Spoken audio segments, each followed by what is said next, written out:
Welcome to the Brewtiful Game. As always, I am Blake here with Ferris. Hola. And Ron. What's happening? Although not really here because it's the world as we know it now. So we're all calling in Zoom style. Yes, we are. The big social distance. That's right. That's right. We have a lot to talk about. The big social distance. You make it sound like it's a constellation up in the Up there in the northern sky is the big social distance. They named it that when those stars appeared back in 2020. You can only see I figured Fahrenheit. Right. I figured since I'm in Beijing, it's quite the social distance. Yes, it is. You were doing it correct, my friend. But we have a ton of soccer stuff to talk about because of that. Ooh. We're going to do things a little different, and we're going to start with Ron's beer news first, and get into some of our beer, and then we'll go into the soccer. But I do want to give props to Ferris's title of this episode. Since we've been gone. Yes, I was hoping somebody would break into song. I love it. Thank you, Blake. You're welcome. It's been in my head since I read the title. I was hoping somebody would sing it. That's all I thought about as well. Well, it's in this world. Who sang that? Oh, gosh. Tay-Tay? No, it wasn't Tay-Tay, was it? I don't know. If only I had a device next to me that could tell me. I'm trying not to use the interwebs to tell me. Oh, I'm just cheating straight off the bat. I think it was Kelly Tay-Tay. Clarkson, right? Oh, Kelly Clarkson. That's right. Samsonite. Kelly Clarkson. That was way I off. was way off. Yeah, Jeez. well, it's also because, yes, we've been gone a couple weeks, but also in this crazy condensed time, so much soccer is happening. We've already started the 2021 season. We just ended the 1920 one. Yes, there we go. Yeah, right. Correct. Yeah. There are teams in France's Ligue 1 who are now playing their second game as we speak. That's so to start their wild. season. Yeah. Oh, that's so crazy. We literally had an FA Cup final and then just had a Community Shield final. Like, Yeah. Right. back. But to France canceled the remainder of their season, so they've been off for a long True. time. That's true. True. Yeah. They had a gap. So, Yeah. we'll see. So because of that, that's why we're going to do the beer news first. So Ron, you got your beer news? So some beer news. I kept it light because I knew that that we were going to have a lot of soccer to talk about. So, in the world of environmental awareness, I picked a cool story. You guys know Brewdog Brewing? They're from Ellen, Scotland, Yeah. in the UK. But they have breweries all over the place. They have one in the US, I want to say it's in Ohio. Yeah, they got known really well for doing a ton of collaborations with U.S. breweries and stuff. That's how their name got here. So these guys have put together a $39 million sustainability plan that will allow them to reach a carbon negative status within a year. Holy crap.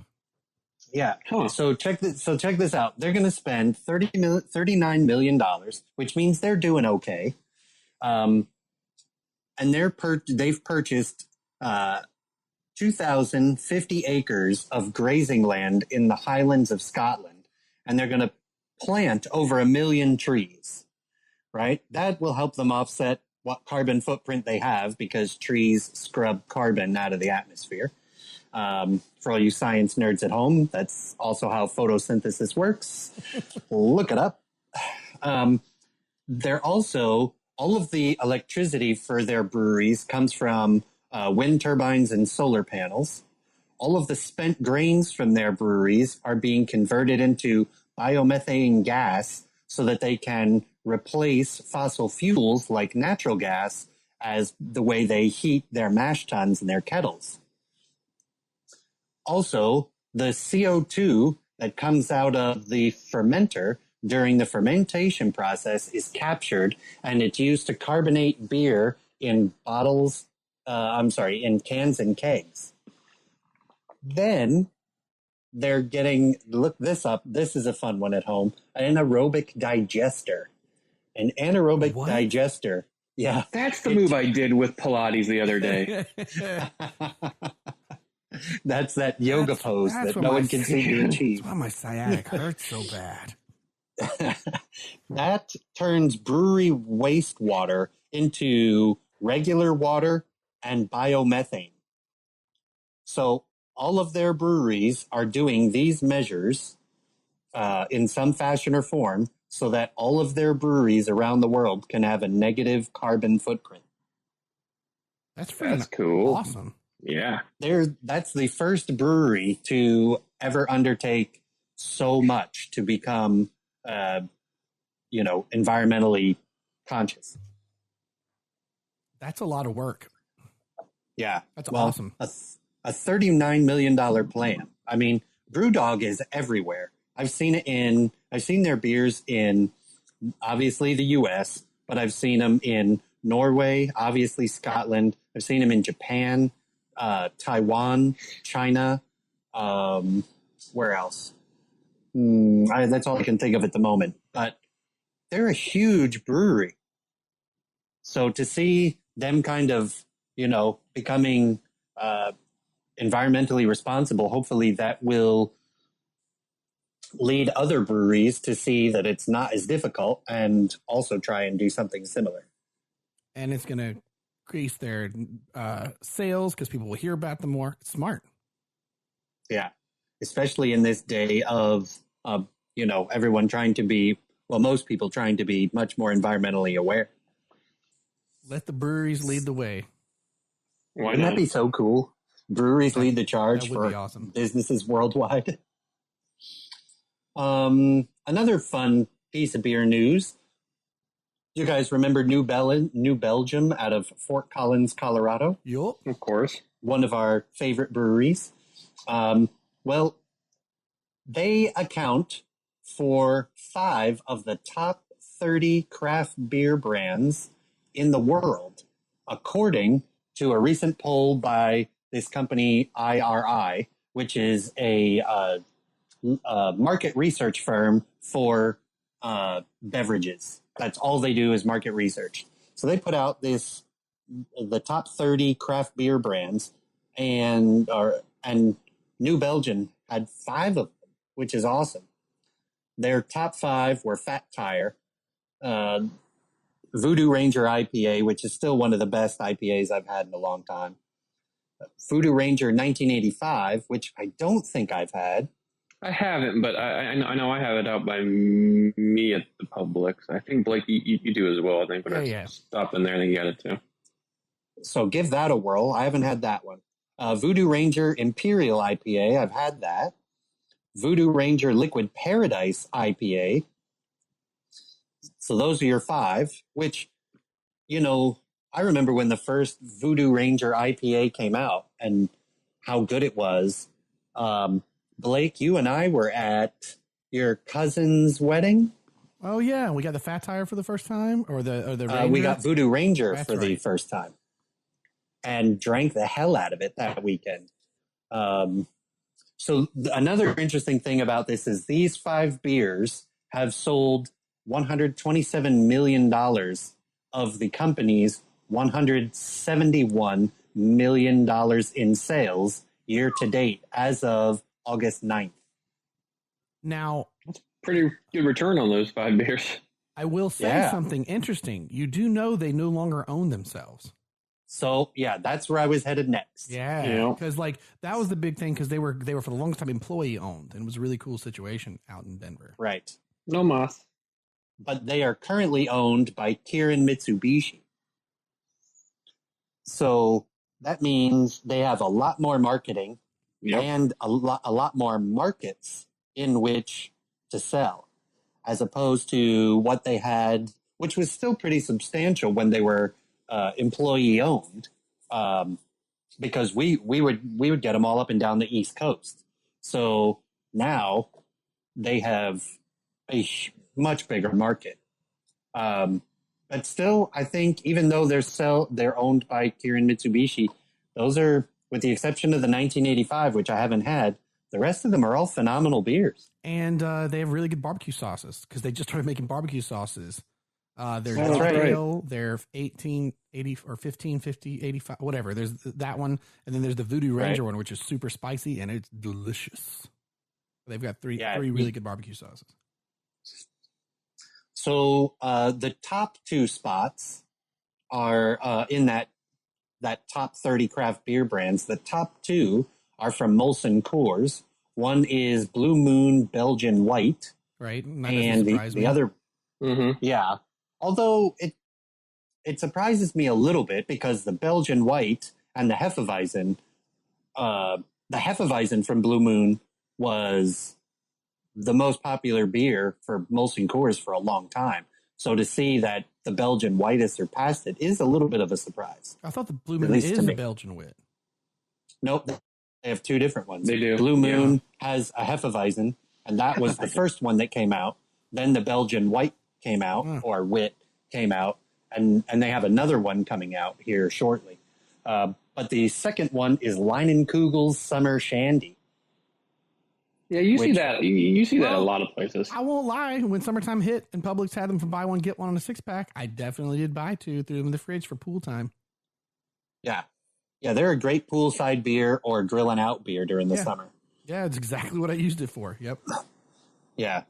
And a couple of other notables that we would care about in that list, Elysian Brewing's Space Dust IPA. Ron and I have been to a brew hub of theirs out in Seattle. In Seattle. Yeah. Believe it or not, Space Dust IPA is the 4th best-selling craft IPA on the market. Holy crap. I believe it. And I do too. It's delicious. And you usually see it almost everywhere. Craft beer sold. But also because it's owned by AB InBev. Yep, they pumped it out everywhere. And then another one that made the top 30, which I was a little surprised about, was Jai Alai IPA from Cigar City. Oh, they pump that thing out everywhere, and it's pretty much anywhere on the South Coast, and it's actually starting to get more up north too, and that's just a very good IPA that goes right up there with all of those. Once they partnered with Brew Hub and started doing national distribution, they've exploded. Hence why all their cans got redesigned to appeal beyond the local market. Yeah, to be a bit wider in marketing. So then the last piece, there's a ton of beer news going on right now. AB InBev is getting sued in Miami.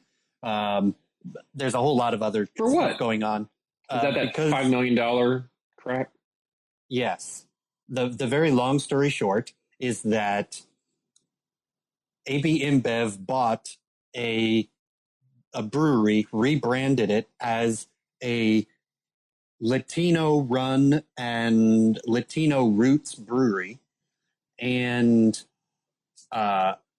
the marketing campaign, the social media, the website for the brewery, everything says that it's a locally owned craft brewery producing its own beer. No. And it's not. It's owned by AB InBev. And it's not even in Miami. It's not owned by anyone in Miami. All the beer is shipped in from Colorado, something like that. And so the local residents are suing. Let me tell you something. Bait and switch. to use some Spanish parlance, that is some cojones to sit there and just blatantly 100% lie about your product and then not think in this day and age someone wouldn't be like, hold the phone, Charlie, or hold the phone, Francois, since it's a Belgian company now. What's going on here? That doesn't quite make sense. That's ridiculous. But the question is, how long have they been getting away with it? Oh, right. Yeah.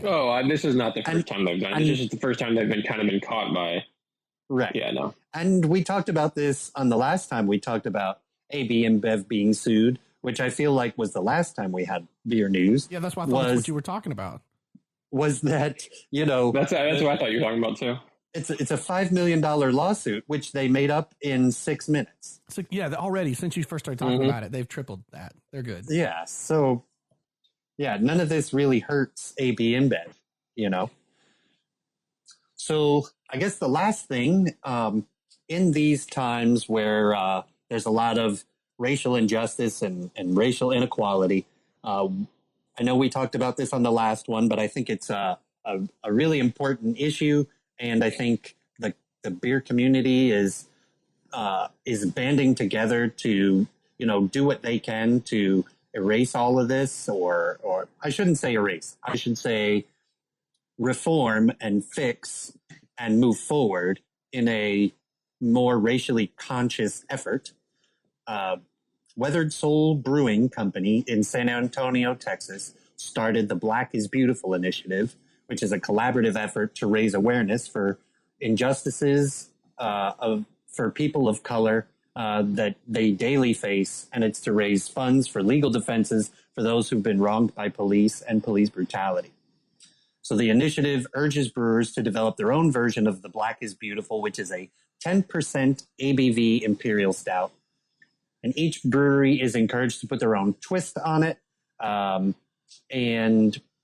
essentially, make it their own with a few stipulations. One, the beer must maintain the style and ABV of the original, so it still has to be an imperial stout hovering around the 10% ABV.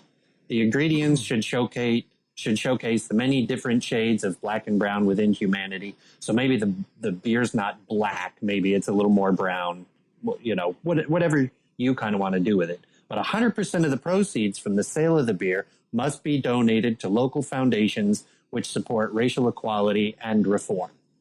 So brewers can go to blackisbeautiful.beer and download the recipe, the labels, and any other materials, all for free, and produce the beer. There is currently 1,140 breweries in 50 states and 21 countries that are participating. And some of the ones, if you're in Florida and you listen to us, there's a huge amount of them in Florida. Big Top Brewing in Sarasota, Boagens in Castleberry, Cigar City in Tampa, Broken Strings in Orlando, Dead Lizard, Orlando, Funky Bruta in Oakland Park, Hourglass in Longwood, Sideward Brewing in Orlando, Tactical Brewing in Orlando. Plenty of breweries. Just go on to blackisbeautiful.beer and you can look up participating breweries. So I think everybody should support this and help the brewing industry with their efforts. Well, Ferris did. Here. Absolutely. Because that's what he and I are going to have to drink today. Oh, yeah, we actually got it from a brewery you did not happen to say, but there's so many of them. We got it from some of our friends over at Ivanhoe Park. Ron and I, when the brewery first opened, got a chance to take part in their media night. And I was able to pick up a 4-pack of it a few weeks back. Sweet.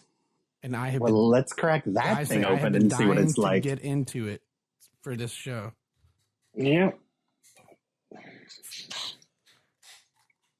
I like the label that Ivanhoe Park put together. I wonder if they got that. Was that something that was on that site as well? It is, yeah. As I'm looking at the site, it's pretty much, I remember when I bought it, they said it is pretty much as true as it can be to the recipe that was put out, and even the label is done in the very similar vein. So this is probably, they didn't alter it a whole lot from what the original concept and recipe was. I wish I could buy some. Ivanhoe Park, what a great place. One of my favorite brewery. Really nice people, a great atmosphere. Really, really well done. I like that place. Well, this beer looks good, smells good. And it's a imperial stout, 10% on this lovely Slightly rainy Sunday morning here at 9:52 a.m. in Orlando, Florida. You sounded like the radio guy. It's 52 degrees here. All right, gents. Should we try this bad boy? Go for it. Absolutely. Sponsor. Oh my gosh, it smells good. Mm-hmm. Super coffee notes. Oh man, wow. Ron, you would love this, dude. That is smooth drinking imperial stout. Man, that it's 10% is shocking. You don't taste it. Yeah, I was just about to say the same thing. I'm so jealous. And that is tasty. It's a very dark brown. Man, it's so good. I was having coffee too, which does pair perfectly with. It's delicious.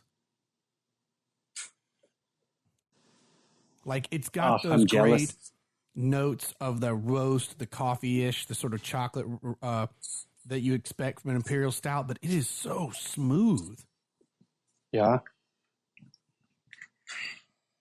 Man, it is tasty. Oh, that's fantastic. Yeah, that's going to go down good. That is great. Oh, man. Well, sorry, Ron. Oh, it's all right. You cannot participate in this one. I have the beer that I'm drinking is a tribute to Bayern Munich for winning the Champions League, which I know we'll talk about. The best song in the world. This is a tribute. Every time. It is the St. Carlos Schwartz beer. Schwartz. May the Schwartz be with you. 4.8 ABV. You're welcome, Ferris. Oh, look at that bad boy. Ooh, yeah. that is similar darkness, but not nowhere near the ABV that we are having here at. And you're having a 4 point something at 9:54 p.m. We're having a 10 something at 9:54 a.m. You guys are just setting your day off right. This is true. That is a good distinction to have been made. Yeah, you best believe, Ron, that I wore my Bayern Munich jersey to work the day after so Ferris could see it. Oh, and I knew it too. He walked in and I went, that son of a that son of, even with the mask on, I know who that is. I was like, oh, I know what I'm wearing. It'd be rude if you didn't. Well, how's your beer? So it's pretty great. It's pretty typical of the style. Schwartz beer ends up being, it's like a lager, except that it's roasted, right? With its barley, so it comes out that dark, smoky flavor. Yep. And it's a little more malt balanced. There's not, in typical Schwartz beers, there's very faint hops because it's more, like I said, more malt balanced. So the malt and roasted flavor is pretty great. I'm digging it. I think we did good on the beer today because we're all very quiet about it and just drinking it. It is so good. And I haven't. This is my first real beer in 2 weeks and change. Really? So yeah. I had a bit of you were sick. That's why we didn't do the last. That's right. That's why we're delayed by a week. Yeah. Yeah. I mean, I'll tell you, gentlemen, I could not stop running to the bathroom. That is not fun. When Ron says, "Can we do a pod when it's the day before?" and Ron's like, "Can we not do it?" And I don't mean like the sleep before. Like it's like a full day before. Yeah, it was. Like, I've got a stomach bug. I was like, "Oh, I know, Ron. That means it's bad." And he knows even if he is healed by then, he just wants to sleep. Yeah. It's exhausting to have to run to the bathroom that many times. And it was just sad. I was playing FIFA with a friend and it was just a rapid decline. And it's one of those things like, you know, what movie is it? It's Dumb and Dumber. Oh, yes. When you can hear the guy's stomach like rolling around, and that's exactly what I felt like. You start sweating, and you start, oh my god, what's going to happen? And then you run in and you give all the sputter you can give. And then you got to. Yep. I was not expecting to hear the word sputter this morning. But you did. Yep. So, yeah, this is my first real beer in 2 weeks. I like how slowly it's a tasty one. He's drinking it. Yeah. Just being careful. Oh, man. God, that beer is great, Ferris. Yeah, it is. It is going down real smooth. And I'm drinking it from my Guinness Dublin, Ireland glass that says my name on the back, courtesy of my sister when she went several years back. So you got your name glass on it? for it. That's pretty cool. It says Michael Ferris. No, that's cool. Yeah. Yeah, I've got our tasting glass from the Orlando beer craft beer Oh, festival. yeah. That we went to that hasn't obviously not happened this year. And this is true. Oh, I found out remember the 8x8 beer festival that I went to last year? It's happening October 16th. I'll be there. Nice. Yeah, nice. Can't wait. The problem though is that it's not going to be 8x8, right? Because of COVID. So they're still calling it the 8x8 beer festival, but it's just going to be 16 Chinese craft breweries. Yeah, that works. That's stuff you can't get back home. So there I'll you go. take it. Exactly. Yeah.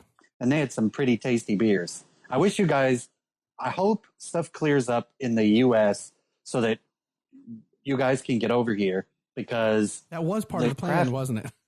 Yeah, the craft breweries, man. There's so many good ones. Yeah, and I think we'll be shocked to know. You going to Beijing? What for? Craft beer tours. Yep. Super good. So shall we get on with the soccer?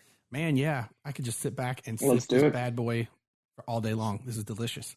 Yeah, we've had a lot going on. We are going to end up talking about MLS, all sorts of stuff. UEFA Champions League, Europa League. Man, we got, a whole headlines from around the world this week. We got a whole Messi news going around here. Oh, how many times am I going to say that? Good Lord. It is quite the mess. Yep. It's not as bad as Harry Maguire's mess, though, but we'll get there. Yeah.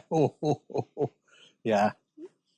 I'll refrain my comments until we get there. I will as well. But there's some interesting headlines that have happened this week. Not to mention a U.S. men's national team player that had a big move just go through yesterday. So we got a whole slew to talk about here, gents. All right. Well, let's sputter along, but not the way that Ron did. Yes. No. Please not. So we had an MLS back tournament wrap up, which saw Orlando City go all the way to the finals against Portland Timbers. Orlando had a really good run. They were not that great in the final, though. They lacked a little bit of spark that was in the prior games. But as a fan who's been sitting through some crappy seasons, I'll take it. 100%. Oh, yeah. And third worst in the league to first in the East right now. Yep. Yeah. And I guess the difference is we finish games. We are much more organized. We have a defense. We have midfield play. Goaltending. And we have people who shoot the ball. Yeah. It's awesome. And we have a head coach. I say we have a good manager, and I still think that is going to be the key to MLS improving overall are the world-class managers more than now at this point signing older stars from overseas. Yeah. And why Oscar Pereira isn't new to the league. He knows the league, but he brings a different style and different mindset. Something completely different than we haven't had. And it's not difficult football. And something that I pointed out, I can't remember if I pointed out to you guys or to another buddy of mine, but when I say it's not very difficult football, it's something that you're taught at a young age. In the semifinals and quarterfinals, and even in the finals, some of Orlando City's new play is, and they move the ball about quick, right? But they do it in triangles. Yeah. They do it in a way that keeps it tight. Now, it keeps it tight, it keeps it organized, and it keeps the players not having to think too much about what they're doing. It's more instinctive by doing it that way. And that's something that I really noticed. And that's how they move the ball out from the back. Now, what that does, that eventually breaks down a team. I think you saw, was it in the semifinals where it spreads them out. It spreads them out. But that allows for then, it's like in football, American football. You run the ball, so everybody kind of packs in, and then you just throw the long ball. Well, in the semifinals, Johansson, the center back, played a lovely long ball over the top to Nani for what was either the first or the second goal of ours. And it was spot on and it was beautiful. But I don't think that could have happened unless the team had pushed up a bit. The opposing team had pushed up a bit because we were so organized and controlling of the game. And that's something that he has really brought. And Ron, you said it, they are so much more organized, and it's very simple stuff. And I think in the finals, it was something to where Portland's been there before. Portland's been in the playoffs. Portland's been in the finals. They have experience there. They can kind of weather an early storm, or they can kind of see the game through. They can make they know where to strike at the moments. They know that they can capitalize on set pieces. They have that experience where Orlando City they have not been there. They've not been there at all. And with a lot of the players on the team, they haven't experienced this whatsoever. And not that they had a bad game. They weren't 100% turned on for the entire game. And that's where Portland just edged past. Yeah, it was also a really, I feel like Orlando got lured into playing Portland's game because it got really chippy early on. There was a lot of retaliatory stuff going on. That you just hit the nail on the head, dude. They did not play the game they had been playing in the previous matches. Yep. That is exactly right. They got completely. But that's where the experience comes in. If they've been there before, they know not to alter the ship and go a different route than what they have been doing. Yeah. But look, to be honest, like we said a few minutes ago, we were third to last in the league, and now we're winning more than we're losing. We just beat Atlanta 3-1 yesterday, so it's a new which era. was sweet. Yeah, we beat Nashville earlier in the week. Yeah. And we're still first in the East.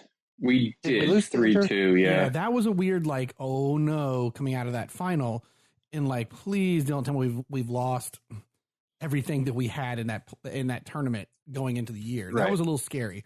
But from the Nashville and the Atlanta game, I think that's not the case. Yeah, I think Orlando's in a really good spot. And the other thing that I think what's so great about Pereira is that for the most part, all those players were there. Yeah, that I was going to say that. It's not like he's got a different team. It's some of the same people. A lot of the same people. Yeah. There are a few changes that have made it better. There's one change in the back line, Roberto Carlos, who is a really good partner with Johansson, Gillespie in goal, and there are people that are getting runs full time now, opposed to coming off the bench. People like Yuri Rosell, Chris Mueller, where they were spotty in the team, they're now getting a consistent run in the team. And that has really helped to form, we could sit there and probably name what our starting team is now based on, because we couldn't do that before because you're well, I don't know who the hell is going to start up front. I don't know who's going to do this. I don't know who's going to do that. It's like we were coached changed so much. We were coached by Jurgen Klinsmann or something for the last decade is what it feels like. Yeah, right. I just want to try out this player. I just want to try this. How about this one? Oh, Landon Donovan, you're not allowed.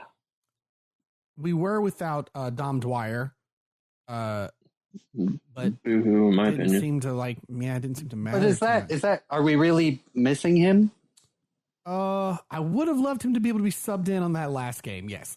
Actually, but that's because because that's the type of game where he gets subbed in and gets sent off 10 minutes after the fact. Yeah, he does. Because he's hot headed and ends up what I call he got to rein in punching Blanco or somebody like. He's got to rein in that Jacquiness. You got to rein in that Jacquiness. I'm not even Jacquiness. I'm like Mario Balotelli sometimes. Like that's like I like him as a.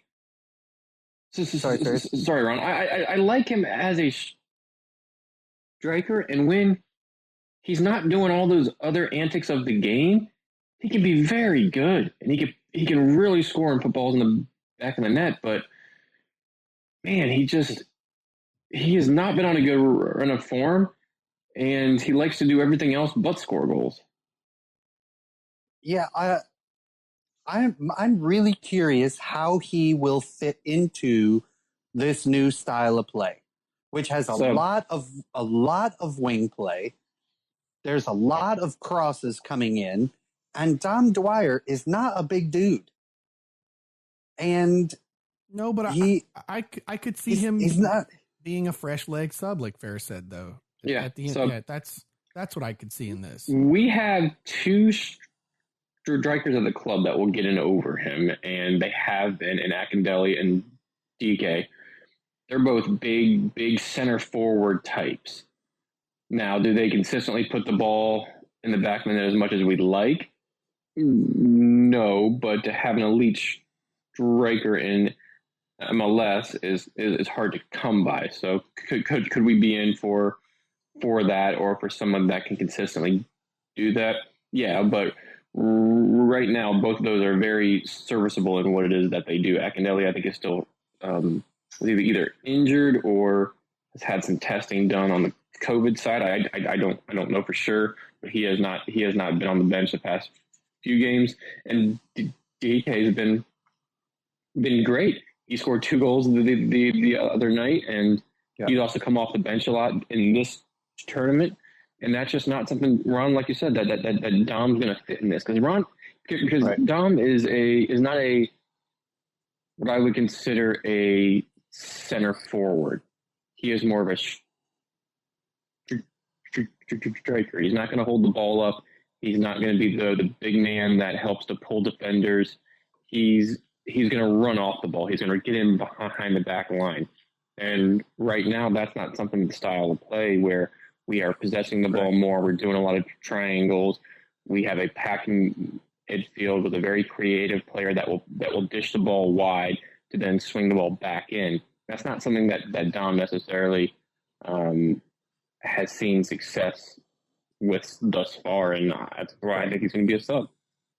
Well, I agree with you. I don't think one of the reasons that Mueller is so successful is, one, his sheer will to score goals, but secondly, like you said, Akindelli and DK will pull defenders to open up space for someone else, right? And a lot of the goals that we got in this tournament wouldn't have happened if they weren't pulling defenders. Yep. So I agree with you. I don't think that Dom is that player. So he's not going to be interesting to see what happens with him moving forward. And I think on the Mueller aspect, everybody, he's obviously a club favorite and rightly so.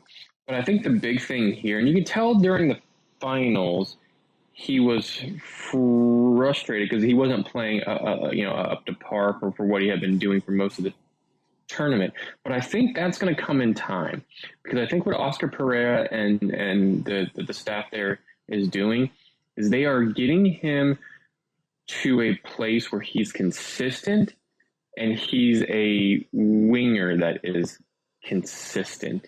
What I mean by that, he's not just an off-the-bench sub that puts his head down and just drives forward. Correct. They're trying to get him to play the 1-2s, to do the small things, to put an accurate cross in, to bomb in, to cut in and shoot. And we saw glimpses of that throughout the tournament, but it's going to take time, because for so long, all he used was just power and pace to just come in as a sub and just try to cause any sort of havoc that he could. And because we usually didn't have a whole lot going on, it worked. Well, if you want to be consistent and be in the game for a while, you have to do that, which means you have to do the small things so well. And I think that's what Correa and the team is getting him on trying to do. And you could see him be a very good player if he continues to work at that. Yeah, I agree. But kudos to Portland for taking the first MLS's back tournament. Yeah. Matt Paul, you got one. Yeah, we were back and forth. I know that's 2 for Matt now between Aston Villa beating Arsenal and then Orlando City. You gotta quit texting me during those matches, Matt. It's bad luck. Yeah, but you know what?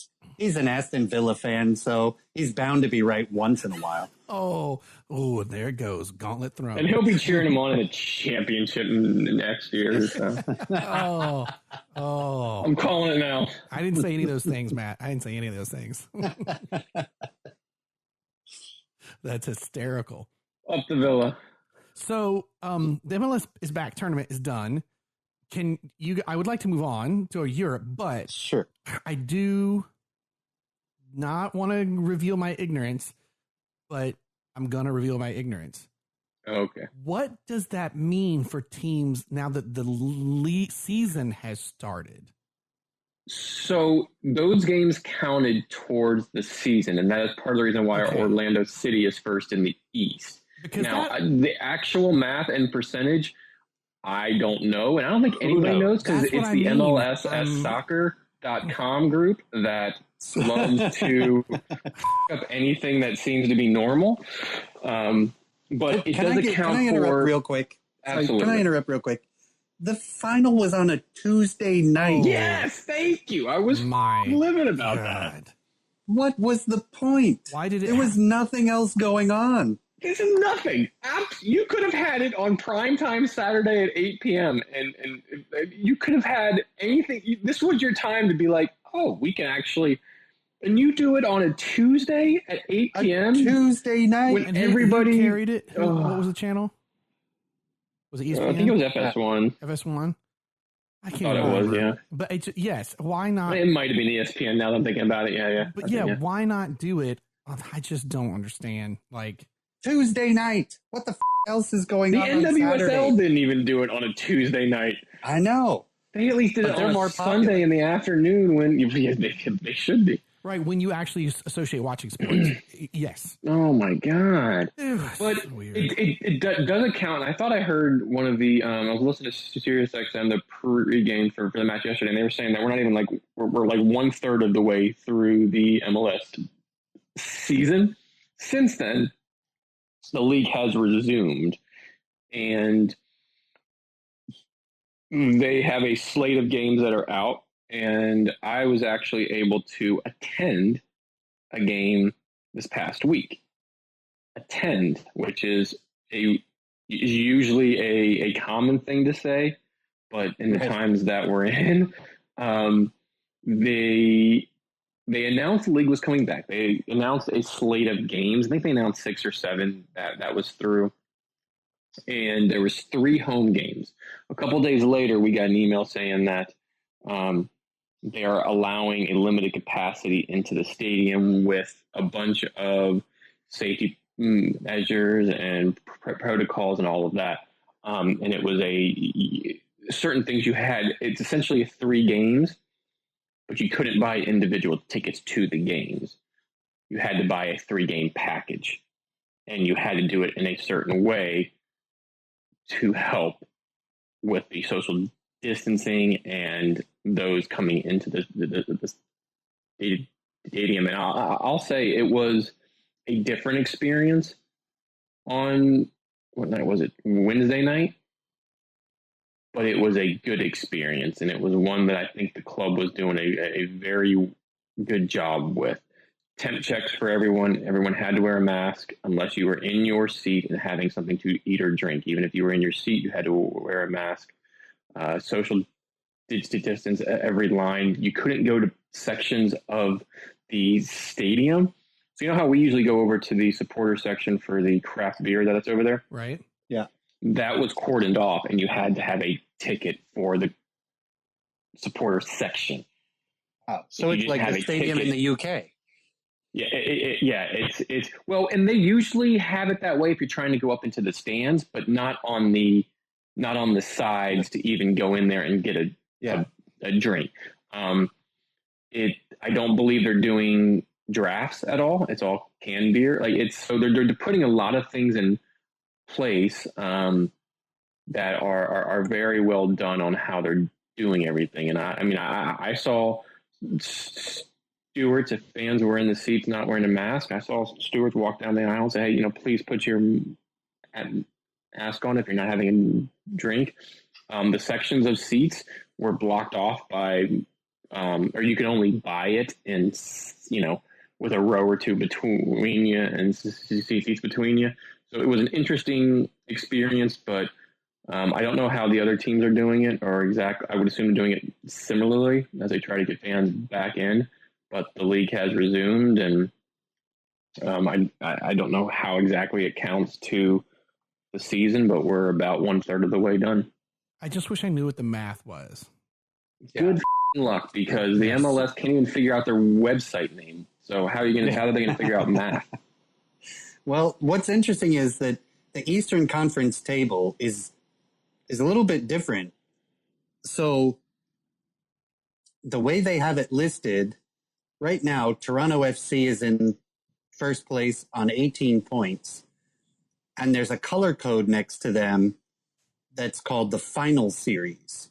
And then 2 through 7 are all part of the final series playoffs.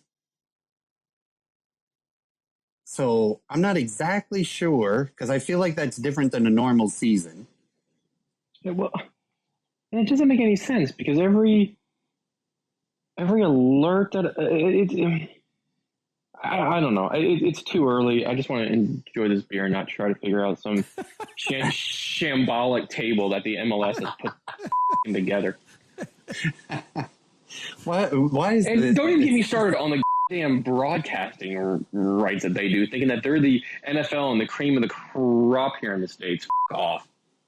Yeah. So what was you guys about? So you guys and I were trying to watch the Atlanta game, right? Yeah. Was it Atlanta? Was the Atlanta? No, it was the Inter game a few weeks back. Inter. Right. So we were trying to watch it. I couldn't find it on TV, and it was blacked out. So I wasn't able to watch it. And the game was not, quote, sold out. So it was blacked out, kind of like the NFL does. Was it on a local channel we didn't have access to? Do you know? All right. So for me, I think it was on my 65, which I get. I get that channel, and I get it on YouTube TV, which is an internet-based cable type thing. And I love YouTube TV. By the way, if you guys want to sponsor us, that'd be great. Fantastic. Been so happy since I switched. But it kept giving me an error that you can't watch this game over the internet, which makes me think that if I had BS because it's YouTube TV. If I had Spectrum through a hard box, yes, and had that same station, actually, you know what's BS? What's the difference? You know what's BS? If you had Spectrum's streaming app, you could have watched it too. Oh, Jesus! What? Right? That's. Yeah, let me have this beer. It's a mess. I live. Yeah. My address. I am so close to like Disney World, yet my address makes my cable think that I'm in Tampa. Tampa, yeah. Which is an hour and 40 from me, hour and a half from me. Like it's ridiculous. So like I don't get my 65 and all that stuff. It makes me crazy. Well, and then also it was available on ESPN Plus in both English and Spanish, and you couldn't watch it there either. Correct. Because they were blacked out. And correct. It's like which right MLS, now, there's nothing going on right now. Make it available so people can enjoy and watch it. And maybe gain interest in the league. And if you are the MLSsoccer.com. And I realize we don't know the answer to this. But if you're the clubs, you should be freaking out saying, people can't get out. Could we please make this so they can watch it? Yeah. So that we can keep interest in our team. We can only sell a limited amount of tickets for people to be there. And we want our fans to be able to watch it. I don't understand why the clubs aren't they may be raising more of a stink of this. Behind the scenes, potentially maybe. That's because the owners have been paid. Mm-hmm. The broadcasting rights allow them to get paid, so they don't give two about where it goes as long as the checks clear every week. Which, yeah, I mean, I agree with you, but it's also business practice because you don't have a team if you don't have fans. You're still trying to grow the league.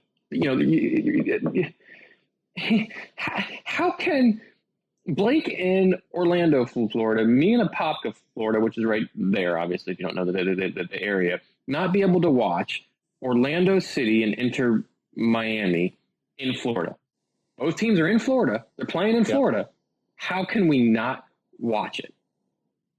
And yet, and I don't mean we can't watch it because we are too stingy and didn't pay for services or don't have any services or don't have we are very fortunate enough to have those. But they was available on ESPN, on My 65, on various options, and we couldn't. It's bull. Especially in this time when it's limited in-person viewership. And limited sports are already on the air and not playing. So try to capitalize on it and try to promote your league. You should capitalize on is your regular season started in late August. So, Don Garber, call up Blake and we'll get you on the international calendar program that Blake has been talking about since this podcast has started. And we can get you on to our program of the international calendar. So our transfer windows and all sorts of things actually line up correctly. And we can enjoy some nice MLS, like normal rest of the world soccer does. That'd be great. Yeah. And it's all going to go to, here we go. It's all going to go to when the Qatar World Cup happens. Yeah, well, no one can fight that. That's just all... that's a mess. You may as well just waste the entire middle of that section. That's a whole other can of worms where checks have cleared and things have happened that we could go into more and more. No checks cleared in those deals because that's a paper trail. Yeah, that's you're very true. Envelopes of cash. That's what that is. No faxes have been done like the Barcelona and Messi. Like, who the uses a fax machine anymore? Oh my god, we'll get into that later. Remember? Yeah, we'll get into that. Like for the whole. Let's move on to the Europa League. Yeah, let's go to something people care about. Question mark? Well, Europa League people do care about. It's not quite the cream of the crop, but it was a very interesting return to them as Sevilla knocked off Manchester United in the semis and Inter Milan in the finals, en route to winning the Europa League Cup final. Sevilla now leads all European teams with 6 titles in this tournament, which was formerly known as the UEFA Cup. This not only marked a wonderful achievement by Sevilla, but also their manager, Julian Lopetegui, who has been through it in the past few years, as he was sacked in June of 2018 as Spain manager, then sacked as Real Madrid manager later that year in October, to only be named manager of Sevilla in June of 2019, and then go on to win his first club managerial trophy. So well done to Sevilla. They definitely deserve it. Knocked off some powerhouses, and for Julian Lopetegui, who's been through it all, he got his team to play very, very well, and it was a... he must feel so much better.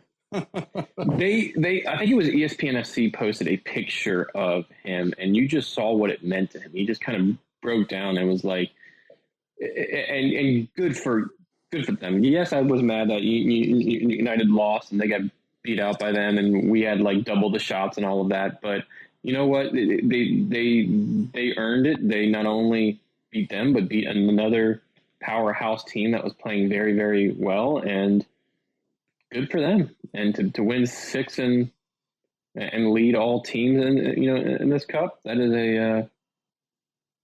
a hell of an achievement. Yeah, that's pretty awesome. Good for them. Yeah, which leads us. I say the Europa League had a little less controversy than Champions League going into its end. Not controversy, but just craziness, I should say. Drama, yeah. Champions League quarterfinals were pretty. I thought the quarterfinals were like the NFL playoffs. Yeah. Yep. Right. Or the NHL playoffs. Like they were that exciting. Those are always better than the final. Just always. And these quarterfinals, Atalanta playing hard against PSG. They end up dropping, though. RB Leipzig takes out Atletico Madrid. Barcelona just gets completely creamed by Bayern Munich. I cut my Xbox off because I thought I had left it on easy and was like watching a simulated match. Like I didn't know what was happening. Like crazy. Bayern, and when just pasted. I mean, and you watched and you go back and you watch the game. Barcelona's defense was Swiss cheese. I mean, it was Semedo, PK, Ter Stegen had a howler. Like, I mean, there was just nobody on their back line. Not to mention, nobody up front was doing anything. It was the worst that anybody's seen from that club in a long time. It was so bad, Messi wants out. I mean, they're clearing house. Not Chelsea clearing house, but they're clearing house pretty well. Chelsea, I don't even know if that club name exists anymore, Ron. They might have sold that at this point. Or we were trying to see, they sold that with 10 other players. They're changing names. Man Barcelona City just looked like they didn't care to be there. That was they were just poor in every sense of the term, whether they were passing, shooting, defending, wearing kits. I mean, it was bad. Just terrible. There was about a 3-minute frenzy for Barcelona, and when they didn't score in any of those chances in that rough 3-minute chance, you could see they just all gave up. It was just over.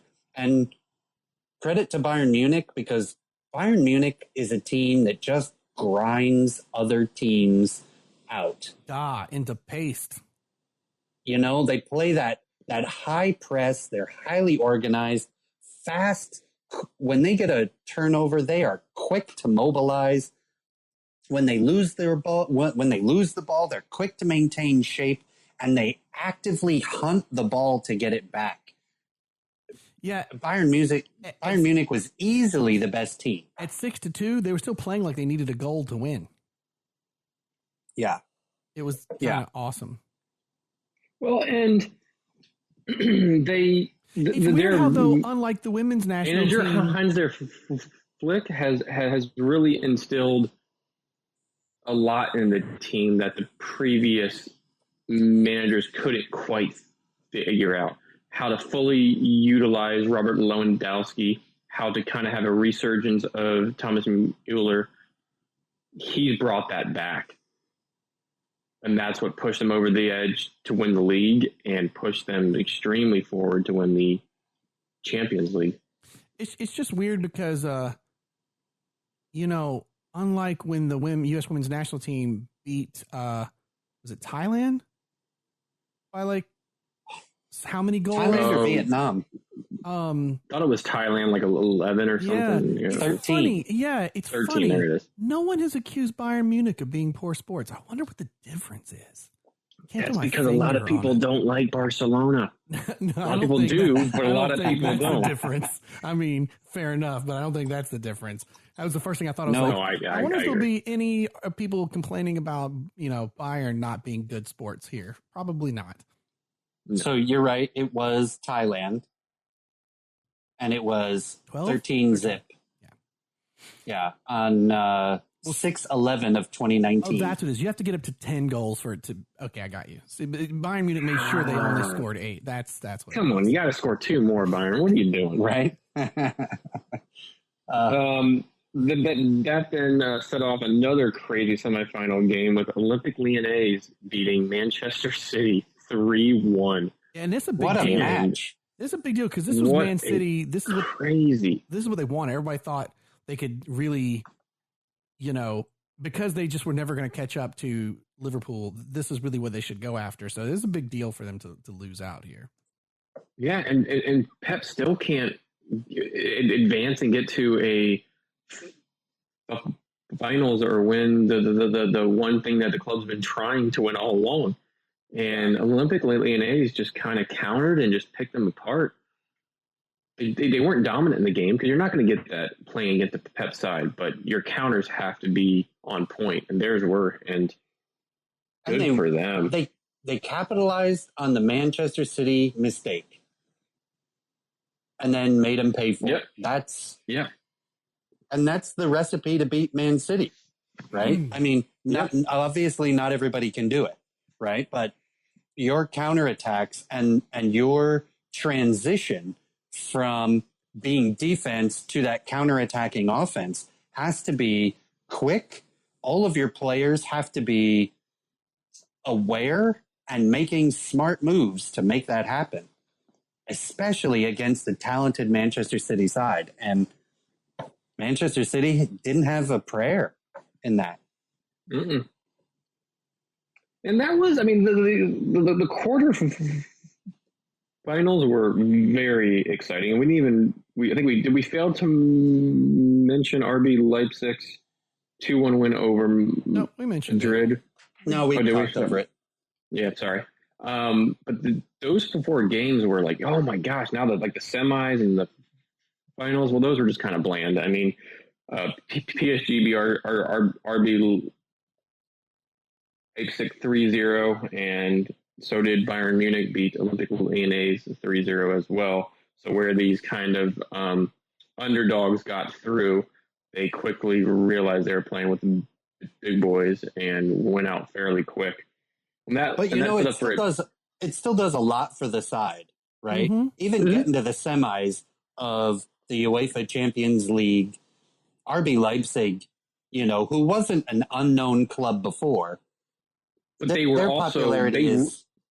they're the newest club in terms of they've only been around like less than 10 years as a club in general. Right. Crazy. Yeah.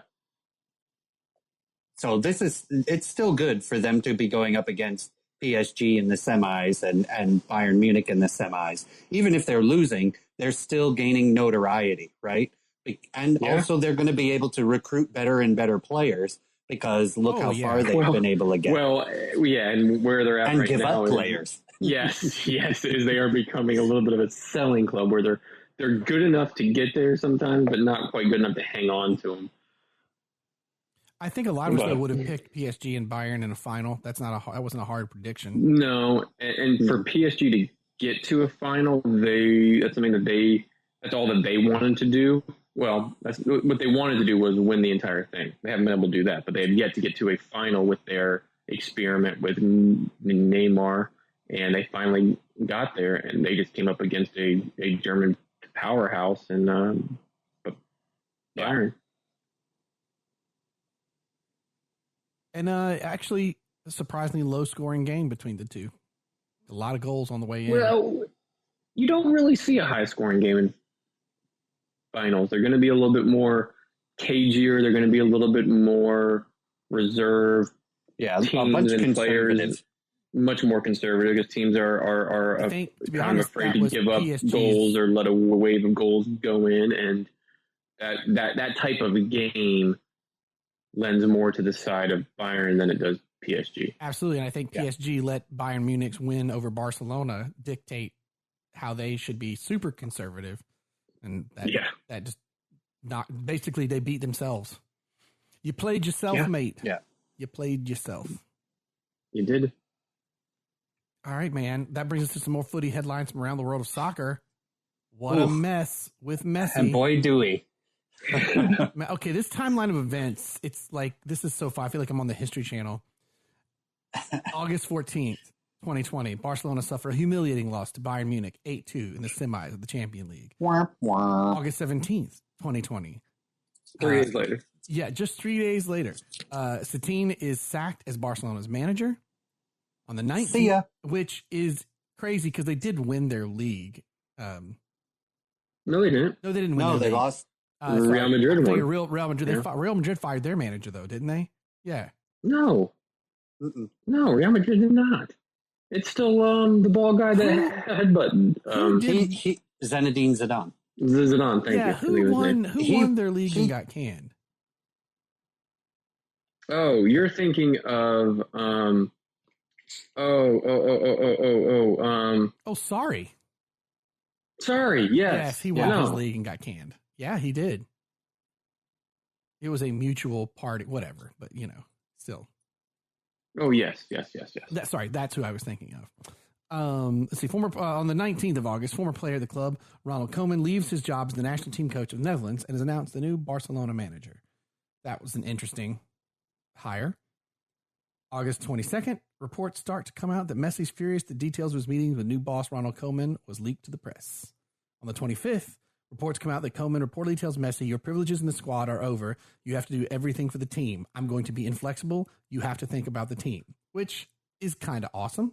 I won't lie. Yeah, I was going to say it's not entirely wrong. wrong. He's not wrong. Now, if you're going the Fergie route and you're going modern days game, that message isn't going to go across to not only a superstar on a team, but possibly one of the greatest players ever to play the game, and probably the best player that we will ever see and probably ever play the game. But if you want to win, that message isn't going to go across well. So then, but you know what? He still needed. I think he still needed his head snapped around. He does. I don't disagree with you. This is what happens. August 25th, Barcelona, on the same day, Barcelona confirmed Lionel Messi informed the club in writing that he wants to leave the Catalonian club after nearly 2 decades of service. He's having a temper tantrum. And here's the thing. Exactly. Yes. Thank you, Ron. Right. Thank you, Ron. I was saying this. He is that type of player that throws his toys out and just, I don't have it my way, so I'm going to bitch and I'm going to leave. And we've seen this before, right? In when Argentina. Yes. We've seen this before. When things get tough, he leaves. Yeah, right. He might be the greatest player of all time and whatnot, but this for me is why Ronaldo will always be better. He's not only done it in 3 different leagues, but he's exited every club the way that it should be, or in a way that is more not. This also, I'm losing. I'm throwing. I'm doing it. No, it's like I want to further and I want to make another team better. So I can do this in Italy. I can do this in Spain. I can do this in England, where Messi plays against Getafe every week and does it in this league, and now he doesn't win the league once and gets smacked one time, and there's a bit of a changeover in a very well-known club that can buy anyone they want, and things aren't going his way, and the manager didn't tell him what he wants to hear. So you know what? I'm done. Well, and I think that means that Robert Koeman, when he was hired, said, I won't sign this paper until you tell me I can deal with Messi how I need to deal with Messi. Because even if you go into a next season not winning, having Messi on your club sells enough jerseys to probably make a crap ton of money. So yes, there is a business decision to think about if you're willing to let Messi go. So this tells me that Barcelona brought in Robert Koeman on his terms. Ronald. Sorry, I don't know why I said Robert. Ronald. And I was thinking Robert Redford because he's kind of got that Robert Redford hair going on. A little bit. Yeah. But he used to be a defender at the club and was there for years. And is a very well-known, legendary type player for the club. He left his Netherlands national team job, who the Netherlands have been on the up and up. Yeah. So to leave that to come and manage Barcelona, that's a heck of a decision. And that means that they're looking to reform the club a little bit and kind of get them back on track. And that's kind of a complete change to what they've had, but he's going to get them more defensively sound and utilize the players that he does. And Ron, you're right. The things that he said to Messi aren't necessarily wrong. But if you're trying, but in today's game, it's not going to go over too well, and it may backfire in your face.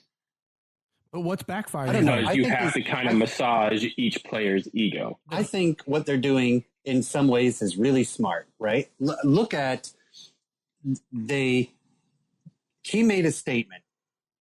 Essentially, Koeman was like, look, you're all playing for the team or you can piss off, right? Suarez, basically history.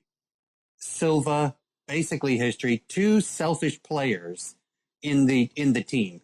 Barcelona has been a slow decline because they have a team full of individuals.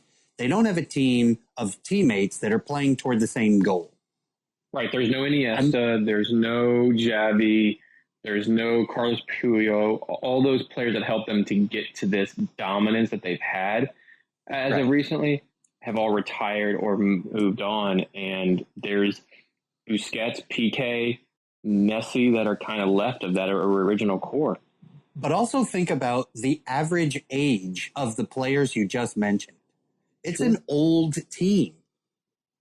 They're not young by any stretch anymore. No, but something that was interesting is Koeman did let PK and Busquets know that they would factor into his plans severely, which I get. I get because that's part of the core there that you want to factor in. And if you're going to play the style of ball that Koeman plays, they are integral to that part.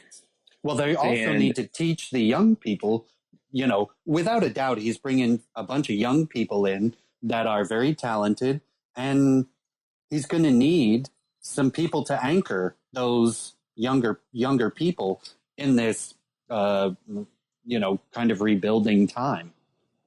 And he also gave a lot to Antoine Griezmann, who recently moved there and has not had a very good year at all in terms of what he had been doing previously. But he basically said, you're going to play the position that you're used to playing, which is essentially the Suarez position, the number 9. Right. And that's where I want you, because that's where you're most effective.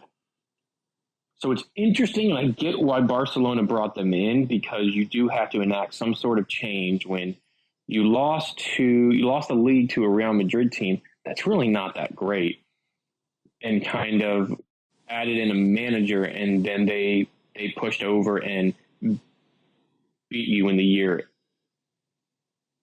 ended, and then you get smacked in the Champions League by a team that, by all means, you should at least compete very well with. Yeah. So it's okay. There is change that needs to happen, but have Barcelona gone about it in a way that can keep their superstar there? No, they haven't. But is a change that is needed? Only time will tell. So Messi can go play at Man City somewhere else. So where does he go? I think we were asked this on Twitter by Matt Call, right? I believe it was Matt, yeah. Yeah, and I said there's only a few places that he could go with the wage that he's on, and if financial fair play is even a thing anymore. Yeah, since it doesn't matter, yeah. If it is. There's a lot of headlines. There's a lot of headlines since Man City is sniffing around. The financial fair play rules, man, so many people are investigating the possibilities of where he would go and if it would be legal. Exactly. And that's kind of what I said. Man City would be the obvious choice because of the Pep, and Pep's only won a Champions League with a Messi-led squad. So why not put them back together, and could he be the final piece? That very well could happen, and adding that player to any team is going to be fantastic. My problem is Kevin De Bruyne plays a very similar position as Messi, and right now he's at the top of his game. So why would you want to kind of alienate him and push him aside? But anyways, the financial side of it is, could they do it? Yes, he alone will bring in the shirt sales and other marketing sales, off the field sales that they need. But Man City still isn't a powerhouse in terms of top clubs in the world to bring in the viewership and dollars and cents that are associated with that. Yeah.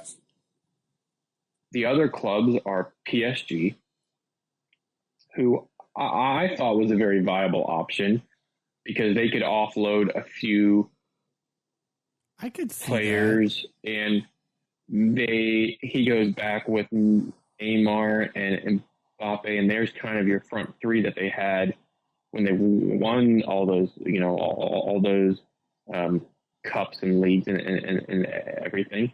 And Messi continues to play in a league that is kind of not as intense as the Premier League, and all they go for is the Champions League. Yeah. Real Madrid's another team. I mean, I think there'd be a riot. Oh I think it'd be amazing. I think it'd be amazing. 2 fingers you to Barca if he goes over to that team, but I don't think he's going to do that. And Manchester United. Those are kind of the 4 teams that we really could afford. And I feel like it's a waste of money for Man U. I don't think it's not. I think it it's doesn't smart. fit. It doesn't fit into our plans of the young talent and things that we're doing. Now, by all means, if he signs, you don't turn down a player like that. But I agree. I just don't think it's something that we necessarily want to explore at this time. Hey, Newcastle and maybe comes Bayern. Yeah, Newcastle. Can you see Messi in a Newcastle shirt up there with the Geordies? God almighty. He'd be 400 pounds by the end of December from all the pies that he eats. Oh, he'd just be stressed the shit out. It's so funny. That's hysterical. You would see him age like 30 years because of all the rain and the cold. He'd be miserable. Yeah. So where does Choppers go? Well, Choppers. A lot of talk of Inter Miami. Suarez? No. He's a villain. He's a villain. Yeah, Suarez. I call Suarez Choppers because he had that run in the Premier League when he was with Liverpool that he had to bite people. And who's missing their villain right now? Chelsea. Get ready to see Choppers in some blue. No. You need a red card getting goal scorer because you've been missing that with what's his nuts not there anymore. And so there you go. Suarez, you don't have John Henry. So you need Suarez. You need a villain back over at Chelsea to round it out. Frank knows. Frank's a good guy. Not on the Frank's list. a nice guy, but he knows you need a jerk somewhere to fit the Chelsea scheme. I don't think he's going there whatsoever. But he's not even close to going there.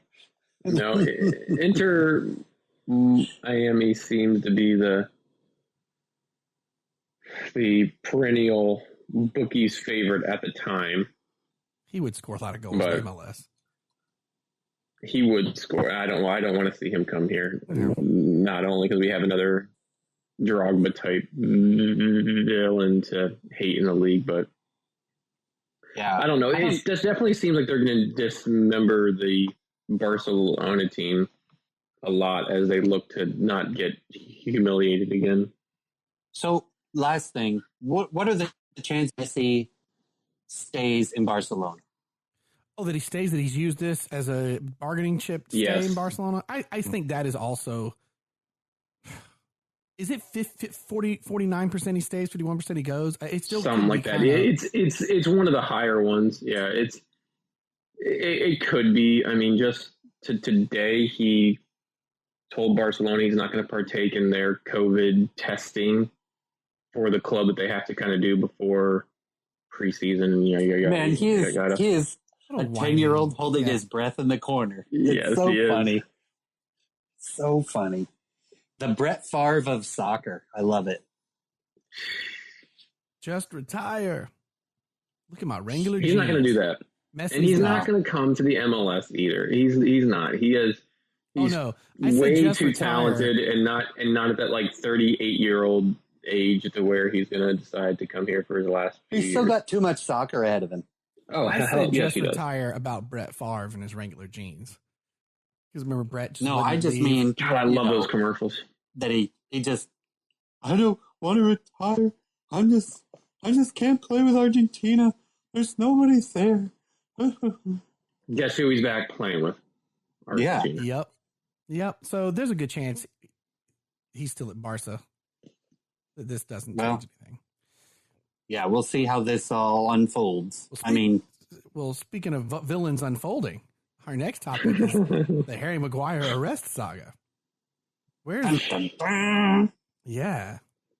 Another History Channel special with timeline of events. Yeah. Yeah. So this timeline's pretty crazy. August 21st, 2020, Harry Maguire is arrested on the Greek Isle of Mykonos following the reported brawl at a restaurant while he's on holiday with his friends and family. And then on the 22nd, he is charged, but he enters a plea deal, or a plea of not guilty for, quote, unspecified charges, which stem from this alleged altercation at the restaurant. On the 24th, reports start to come out that Harry's sister, Daisy, was given a date rape drug by this is the best, quote, two Albanians. Which, like those sneaky Albanians. Like, they not only took Liam Neeson's daughter, but like the Albanians are always on the bad side of things. I forgot that they were the villains in the Taken movie. Oh my gosh. Like the Albanians. It's always them. What? Those poor Albanians are probably such nice, sweet people, and yet they get charged for taking everybody's daughter and doing things as sisters. Like you're gonna find out. Let those people be. Right. Oh my gosh. So then on the 25th, Gareth Southgate names Maguire to the England squad for a bunch of upcoming friendlies. Then Harry Maguire is convicted of assault, resisting arrest, and bribery, and he's given a suspended sentence of 21 months and 10 days in prison after his trial. That he was not at, but his dad and lawyer was. Yeah. And what does the suspended sentence mean? It means you're a star. We don't want you actually to serve. Yeah. Jail. So then why are you sentenced? That makes zero sense. Well, I don't know. It's because they don't want to fill their prisons with a non-serious crime like we do for all our privatized prisons. I mean, to be perfectly frank, that's why it's like, yeah, that's what it is. So then Southgate removes Maguire from the England squad, and then Maguire and the legal team file an appeal. 3 days later, Harry Maguire does his first public interview with the BBC where he says, "I feared for my life." He's also quoted as saying that the guilty verdict was horrible and that he, quote, couldn't believe it. Other quotes from the interview: "I don't feel I owe an apology to anybody. An apology is something you do when you've done something wrong. I found myself in a situation where it could have happened to anybody, anywhere. They hit me a lot on the legs." And then he also said, "I know what happened that night. I know the truth." Now, there is something to be said for when soccer stars get into altercations or they get into scrapes like a bunch of Leicester City players got when they were with some English mobster and things like that, where they attack the person's legs. So like that's not out of the realm of possibility, but this whole thing is just so interestingly far flung that it's just crazy. Well, and the problem is, okay, so did it happen? Those guys tried to drop something to her drink, and he's like, "I'm going to whip your ass," as any brother would. Or yes, 100%. Is it right? Those guys try to start some stuff because they know who he is, and maybe there's money to be had out of it. Like, there's, or did he get hammered and cause a scene, and it is his fault? Well, it's just all over the place, right? It's all over. And when the first story first comes out, you're like, "Oh, good old English lad out having a few pints and getting into a brawl." Harry, come on, let's get into it, a little scuffle. Come on, and then you're like, okay, now he's bribing officers. Now he's trying to resist arrest.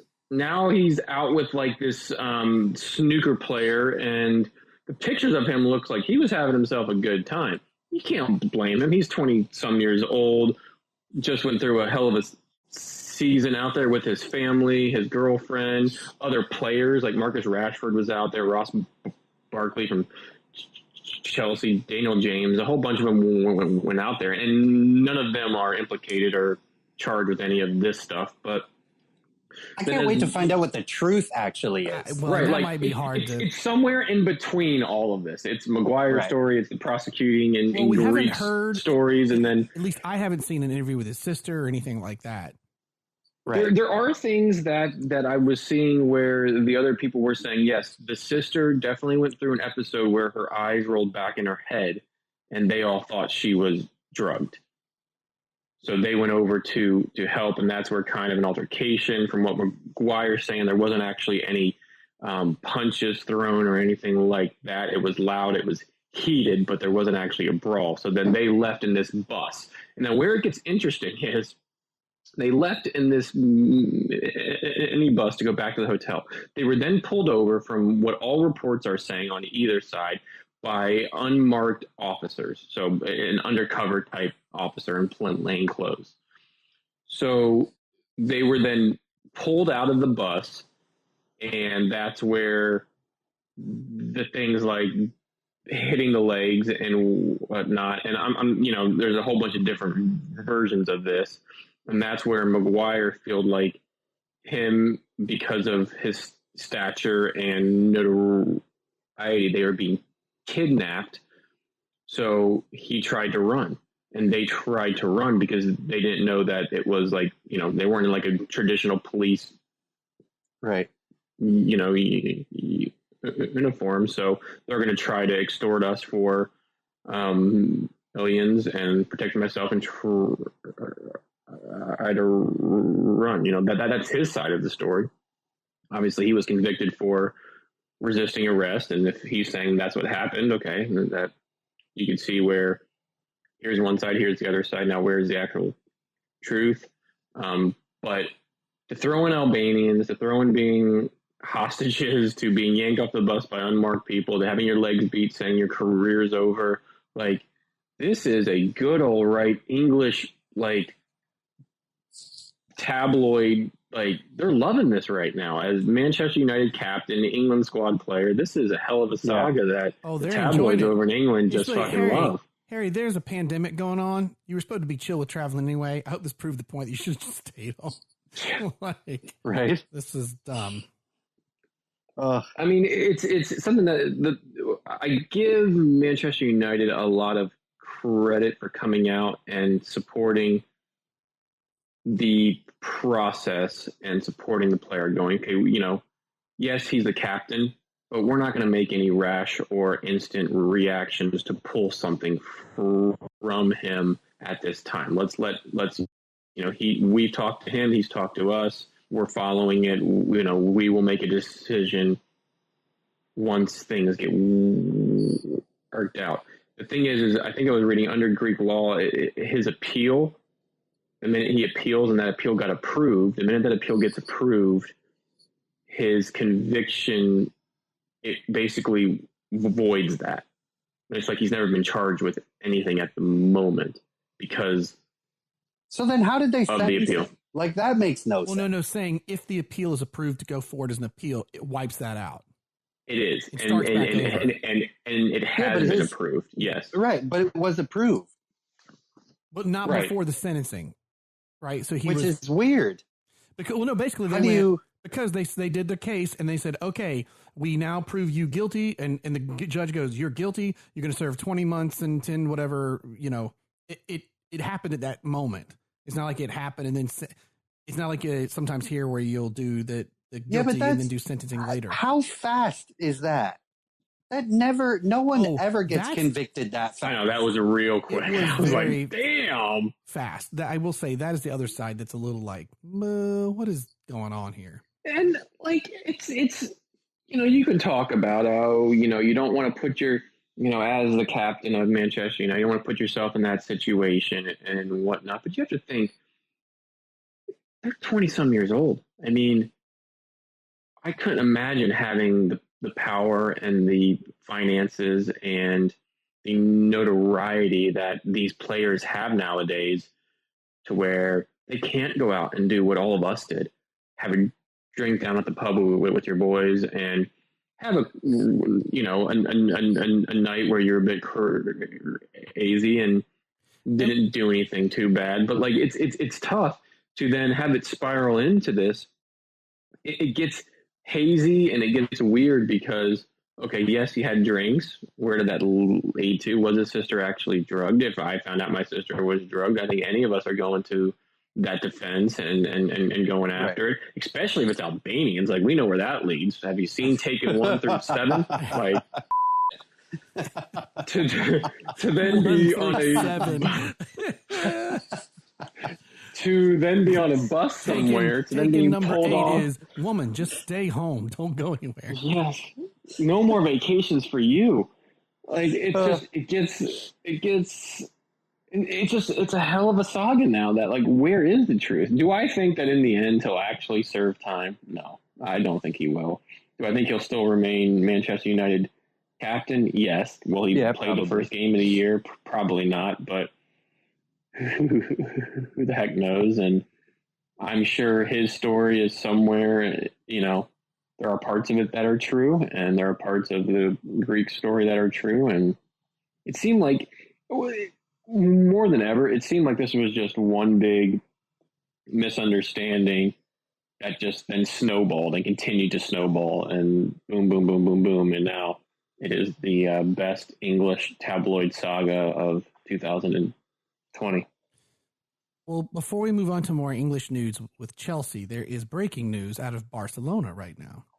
In that La Liga has sided with Barcelona, saying Messi cannot leave on a free transfer, and that if he leaves, his 700 million euro transfer clause will go into effect. Release clause will go into effect. And we didn't even mention that. He's going to still be playing for Barcelona. Probably. And we didn't even mention that because there was another thing that Messi and his father and team thought they could get out of the contract for free, because there was a provision in the contract that stated that if he let the club know in writing prior to a certain time, he could leave for free of this year. Well, in the contract, apparently it says if you let us know before June something in writing, which would normally be the end of the 2020 season. So he did that, but it's not June. Like, he did it at the end of the season, but not in June. And if it's a contract, odds are that has dates. So if you didn't do it before the date, you really don't have a leg to stand on. Yeah. And then who's going to pay that money? Nobody. So he's going to play in Barcelona, even if he's on the bench. So there you go. Oh God, what if he does pull like some NFL stuff where he holds out for the entire season and sits on the bench? Oh, I hope he does that. just to help show the little throwing your toys out and being that'd be fantastic. He pulls a Pyatt. Remember? Yeah, Pyatt did true. That with West Ham. Yeah, and where's Pyatt now? He's playing for Marseille. He's playing for Marseille in the French league. He's done well, but it's the French league. So unless you're PSG, you're kind of forgotten about. Yeah, no one knows. So moving on to more English news, Chelsea's signings and releases. It's a lot. It's a lot of signings. You know what this eerily reminds me of? Yes, you know what this eerily reminds me of? Fulham a few years back when they came up and chopped and changed so much that they went back down. I don't think it's going to happen with this team. There's a lot better players involved, but it is interesting the amount of and it's interesting the amount of turnover that is occurring. Yeah, it's a lot. There are 10 players up for sale on the Chelsea squad right now, which is crazy. Chief among them, Arrizabalaga, our goalkeeper. They just do not get along very well. Jorginho. Can't understand why. He didn't want to come off the field and throw up. I can't understand why. Yep. Jorginho, who I'm not sad to see leave. Antonio Rudiger, who tried hard, but thanks anyway. Alonso. I like him as a defender. I am kind of sad to see Alonso go, but I understand. Emerson. Victor Moses. Okay, see ya. Bakayoko. Kurt Zuma. Christensen. Batshuayi. All up for sale. And this is the one that just boggles my mind that is up for sale. N'Golo Kante. Yeah. Manchester United, please go in for him. That would be... Are you kidding me? Also, the reports are that they're going to sell N'Golo Kante to get Declan Rice. See, now I could understand that slightly. Slightly. Nope. Because he is young, he is English, and he is essentially a younger version of Conte that could add something to the squad. So I can see that. Nope. Yeah, N'Golo Kante, everybody's going to pounce on that. For Declan Rice. I think a lot of people will. I don't think like a Man City will, but I can see a Man United. I can see Arsenal. I can see Spurs. Great, yeah. I could see them all going. Arsenal need him. Yeah, that would be great. He'd fit in that actually very well. Spurs, although I don't think he would go to Spurs because he and Mourinho didn't get along very well. But any of the top 6 or 7 teams would be so happy to have him. He's still probably, even though he hasn't had a couple of good years since they've moved him out of his position, he's still one of the best midfielders in the entire game. Why are you getting rid of him? You've already made a lot of changes in general that kind of make sense with the names that you said. I mean, for Jorginho, you're bringing Hakim Ziyech from Ajax. That happened actually in January. For the striker position, which I think is their best signing so far, Timo Werner. I think he'll bring a lot of goals. Left back Ben Chilwell, so you're talking to Marcus Alonso there. Is Chilwell better? That's debatable. I think Chilwell's better on the defensive side of the ball, where Alonso offers you more. He offers you height. He offers you a little bit more power. And he offers you a great hair deals. You can get Tresemme and L'Oreal and all of them in with him. He also offers better. He's a better set piece taker than Chilwell is. Yeah, he's very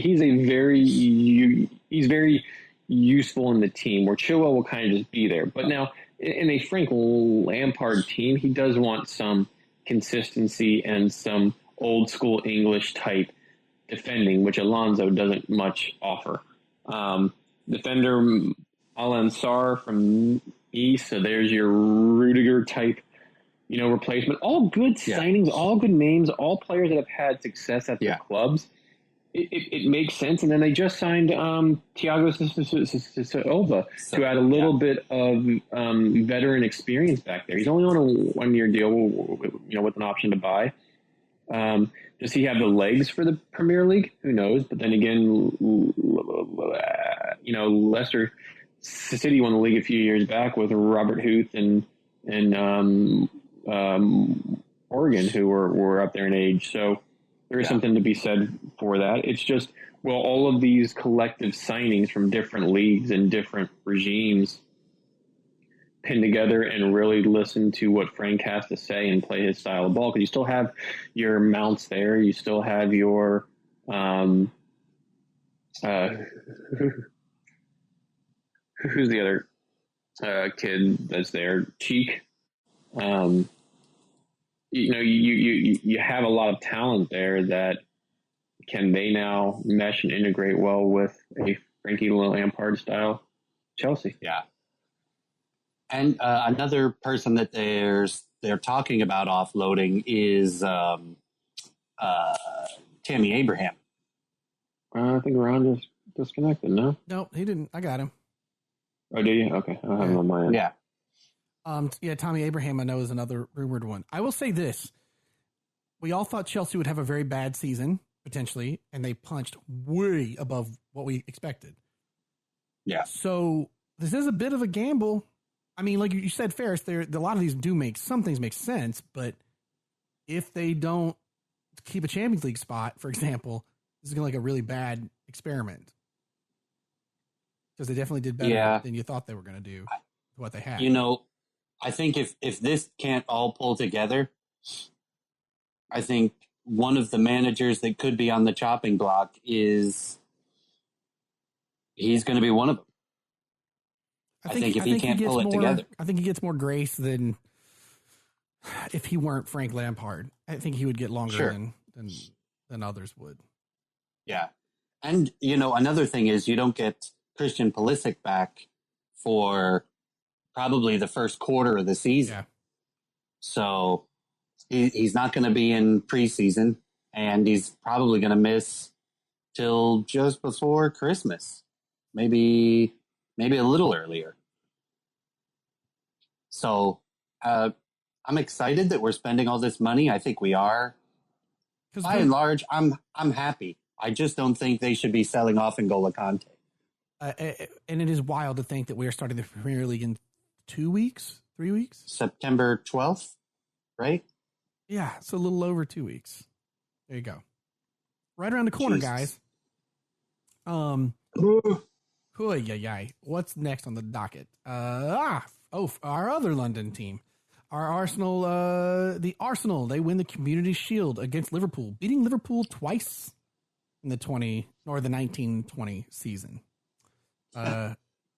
Liverpool looked like they had not had their coffee that morning. And Arsenal just looked, I don't know, they looked cleaner. At one point, Liverpool did pull in where they were staying on Arsenal's half so long. I thought something was going to break through, but it never did. 1-1, 1-1, and for the second time at Wembley in a few weeks, Arsenal wins in penalty shootout. I'll say this, Arsenal's penalty shots were great. Just so smooth. They were all just so good. Calm, very cool, collected. Very relaxed. Maitland-Niles, very easy. Who has been rumored to be up for sale, had a great game. It was his birthday. He's been named to the England squad. So I question whether he's going anywhere or not just yet. Yeah. Unless they think they can get a good chunk of change for him and there's something they need. But he had a great game. It was a weird one because I think, Aubameyang scored in like the 12th minute, I believe. Yeah. And I love that he immediately did his Wakanda Forever. That he did when he put the Black Panther mask a couple years ago. Yeah, that he immediately did that following the passing of Chadwick Boseman. And then he was the last guy to take the final penalty too, to seal the game. That's right, he was. Yeah, I will say I know it's the Community Shield, but between the FA Cup and this, I think this helps getting Aubameyang signed on for another year. Hopefully, I mean it has yet to fully happen, and hopefully that's the case. And he's looked so well, and he's definitely earned it. The thing, is if he does sign, will he continue doing that? Right. And he's definitely seemed like a player that he will, and he'll continue to play as tough as he can and continue to produce and score goals. It's definitely for Arsenal. It is more importantly than anything, it is a confidence boost. It's continuing to build the confidence of what is a young team and what Arteta's trying to do. On the Liverpool side of the ball, a lot of names in here that you might not see starting too much. A lot of the subs were people like Curtis Jones, Brewster. I mean, just names that you probably won't see a whole lot, to where, Liverpool coming off of a very successful league title, were they entirely up for this game in such short time? Who the heck knows? But didn't quite meet that in penalties, as I think Brewster claimed one off the crossbar, and that was the one that was missed. So, it's one of those games that could have gone either way. But Klopp call, he got pulled in the last second. If you remember, he was a switch. Yeah. A rare miss for Klopp on the tactical there. That was literally his first touch of the ball. Yeah, and it's the community shield. So for either team and for it basically just signifies, it's like the Hall of Fame game in the NFL. It speaks to the start of the season, and it speaks to the season is upon us, and it's usually the winner of the FA Cup and the winner of the league. I think if the winner of the league and the FA Cup are the same, it goes to the second in the league. But it wasn't the best game. It was entertaining. It was nice to see some fresh kits out there. I did like Liverpool's new. Nope. Liverpool's new kit's nice. Yeah. Nike kits, but I will say Arsenal's away kit is awesome. Ode to Highbury. I really like. You're crazy. It's sharp looking. I had so many people saying, "Man, that new kit looks awesome looking." You're. It's horrible. You look like a medieval house painter. At Highbury, kicking a ball in your face. That's right. That's how that works. It's ugly. Well, the stat that Ferris did leave off of his content was Arteta now has more trophies in 8 months than Ole, Pochettino, and Lampard combined in their entire Premier League managing careers. Okay. Where's the lie? Slow down there, Where's Skippy. the lie? I saw Hector Bellerin's tweet this morning that was like, I guess I got to get a new trophy cabinet for all the... I'm like, okay. You won a FA Cup coming off of a pandemic that you beat Chelsea, who Pulisic got hurt halfway in the game and he was tearing you guys apart. I mean, and then you beat a Liverpool team who's probably still in a hangover from downing so much booze because they won the cup that it's a glorified friendly. Like, okay, all right, settle down here for a sec. I'm settled down. That fact still remains.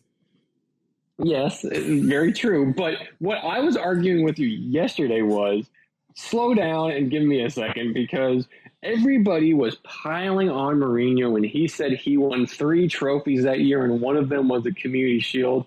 You're like, there's no way he didn't do that. And he was getting so much slack. And it's like, well, no, now you can't just count that because Arteta can wear a suit better than Mourinho, and it counts for him. Well, the thing is, counting for Mourinho, then he won 3 that year, but Mourinho did not deal with what Arteta dealt with.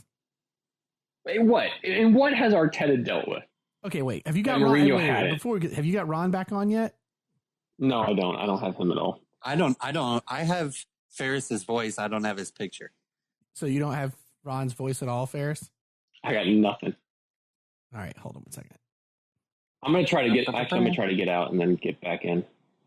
Let's try that. Yeah, because I got to talk to you about how wrong you are. Oh Lord. There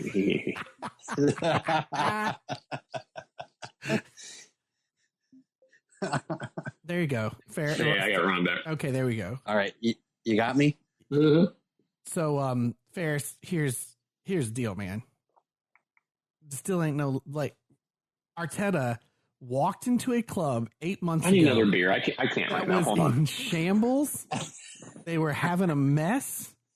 And he came in the middle of the holiday festive fixtures, had all these games. He wasn't even really, controlling his team yet because he's just walking into all this. And then there's a pandemic.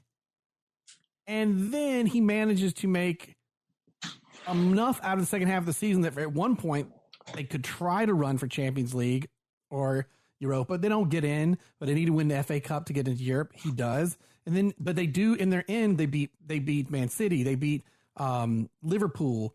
They finished 8th in the Premier League. But he came in 8 months ago. He had a chance to get the top 4, and they blew it. They lost to Aston Villa. Again, what I just said, Mourinho did not have to deal with. He did not come into that club late, have a pandemic, shut everything down. Come on, that helped Arsenal. That didn't hurt Arsenal. That actually helped them. And then he walks away with 2 trophies, which, as good as Pochettino was, there it is. Oh, Ferris about to have a Schwartz beer too. Nice. And there you go. So that's and Pochettino, and that's why he's not coaching anymore. It's a funny stat to put Ole in it's also fun to put Frank Lampard in because Lampard just started. That's kind of a gag. But putting Poch in that list is funny because how did he never get anything in that time?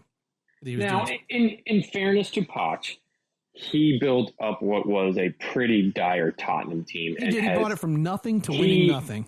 Yes, and he sold people, and he helped to get, he had a lot of talent there. He brought in the Alderweyels, the Vertonghen's, Harry Kane. He gave him a start. The Harry Winks. He did a lot for that club to help even get them to where they are, and they were kind of that one step away. But he just could never get them over the line, and they also wouldn't spend any money for him. No. Well, that's true. I mean, for the longest time. It's always the American owners who don't want to spend anything. It's weird. Here it is, man. Winning's the habit. Get used to it. I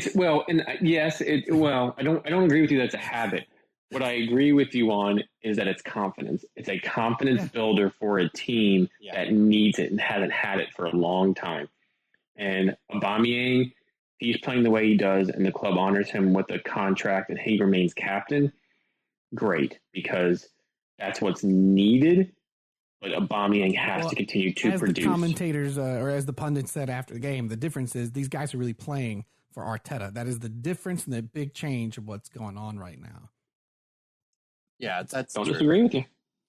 Yep. So then you don't disagree with my stat. There we go. Moving on. Ferris was wrong. Blake was right. It doesn't mean that I have to like your stat. And I will take what United did in the back half of the season and a good old tabloid saga to get United going.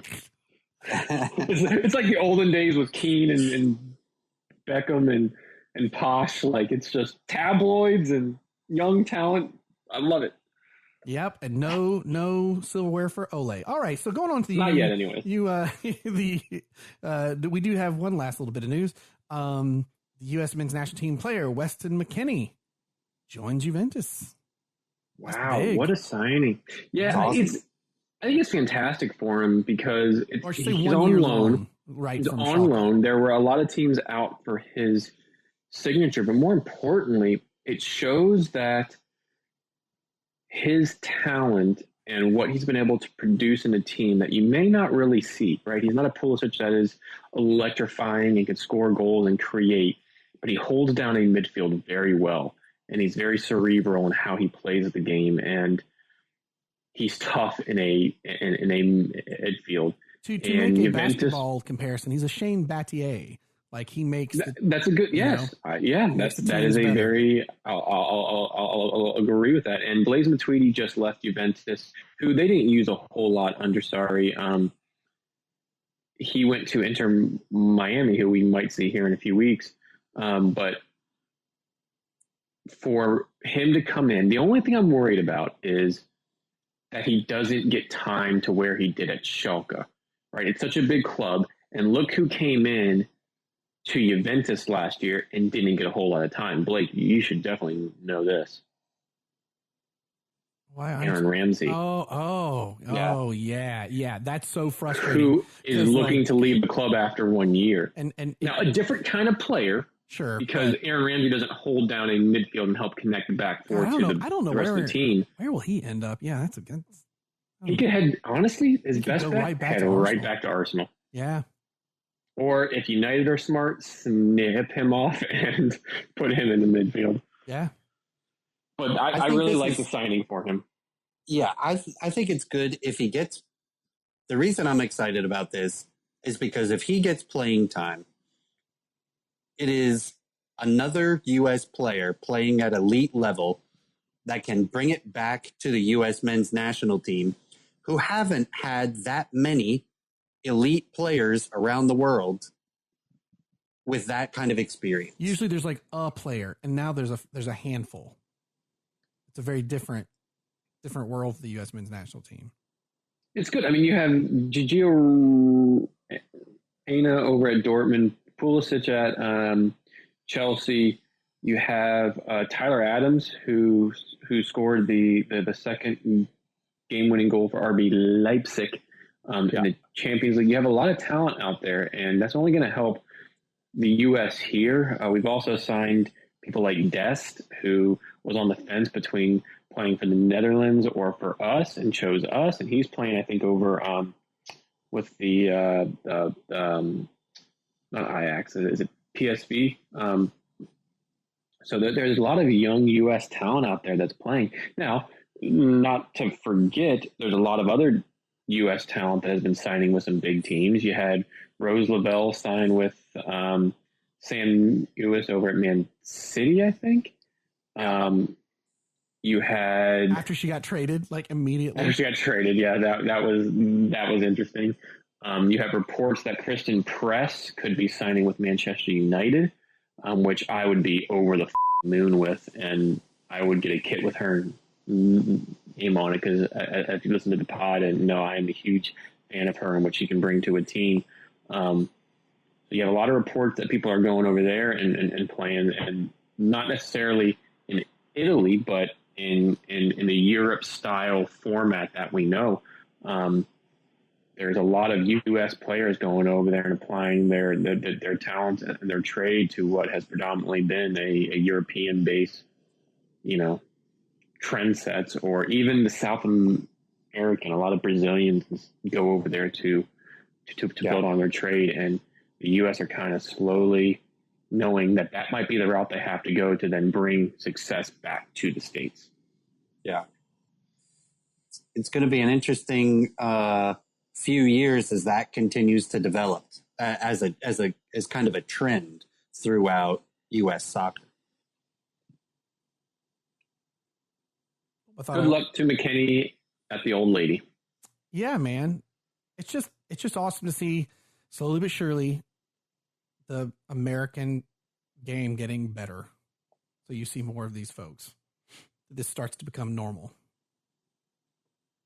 Here's hoping. Yeah. Here's hoping. Boom. Does that wrap us up, gents? Is that all our news for the day? I think so. I think it does. Boom, boom, boom. All right. Well, then as this wraps us up, as always, follow us on Twitter at Brewtiful Game, Facebook, go to the website, thebrutifulgame.com. You'll find everything there. Also follow us on Untapped, where we do a ton of the beers that we are trying and sharing from all over the world. If you want to get a good beer list and find out what's happening in the Beijing brew scene from Ron. Oh, yeah. Instagram, if you leave us a rating and review and do a screen grab, we'll be happy to send you a magnet and a koozie. We still got a few of those guys left. Boom, and I think that's it. Anything else, gentlemen? That's it. Boom. I think that's it. Ron, in honor of you, before I do the joke, before we get to dad joke time, I saw someone post something from an open Flat Earthers Facebook group. So I thought I would get some good. I would just see what they were saying to make you laugh, but I ended up getting kicked out because I asked if the 6 foot social distancing guideline had pushed anyone over the edge yet. That's good. I appreciate that one. I can appreciate that. And I cannot take credit for You're that. a son of a you know that? I can't take credit for that one. Hold on, let me give proper credit because I want to make sure I saw this and laughed my butt off. Earth.com. It was this was from, let me pull the tweet back up. This was from Kevin Shanks, the forensic tox guy, who put this tweet up. He's a forensic toxologist that runs the Toxcast podcast. How cool is that? But yeah, nice. I saw that tweet and was like, "Oh, I'm gonna steal that one for the show." That's a good. That's one. My second favorite Flat Earther tweet. Yeah, the first one is, "We have members all around the globe." Yes. The Flat Earth Society. Yes. We have members around the globe. You morons. I don't think I've heard that one. That's a good one. Wow. Man. It was on their Facebook page for the longest time. That's great. Oh. I love that I grew up in an age of space exploration and I wonder what the future will bring us still trying to convince people the Earth is round. So that's where we are. Just nuke humanity from space. It's the only way to be sure. Just start over. Well, again, the beer we were having today, if you get a chance to try it, is the Black is Beautiful beer. Ours is from Ivanhoe Brewing Company, but you are very liable to find it at a local brewery near you. Man, such a good beer. Yeah, go to the website, which is blackisbeautiful.beer, and you can look up the breweries in your area that are carrying that beer, and then rush right out and get you some. Boom. All right, gents. It was a pleasure. Love Absolutely. the beer. Cherish the game, the Brewtiful Game. Cheers. Cheers.